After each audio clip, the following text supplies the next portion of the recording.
새누리당 이재호, 윤상현, 조혜진, 김의국, 임태희 의원 등이 새누리당에 컷오프 됐습니다. 새누리당 공천관리위원회는 지난 15일 7차 4.13 총선 공천 심사 결과를 발표를 했습니다.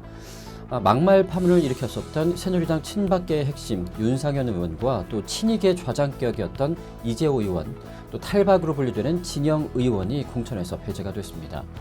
또 친이계 출신으로 유승민 전 원내대표 시절 원내 수석 부대표를 지낸 조혜진 의원과 또 유 전 원내대표와 아주 가까운 것으로 알려진 김의국, 이종훈 의원, 또 이명박 전 대통령 비서실장 출신이죠.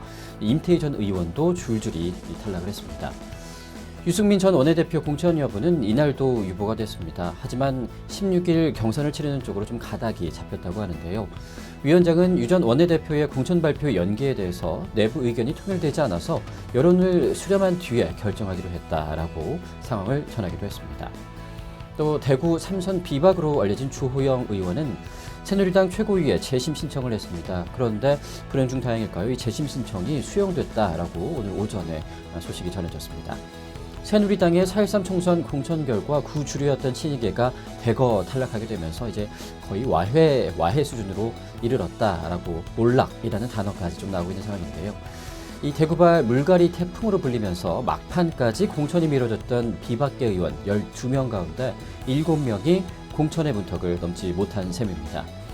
이날 공천 심사 결과를 놓고 표적 낙천이라는 비판이 제기되면서 앞으로의 후폭풍도 거셀 것이다라는 전망이 나오고 있습니다.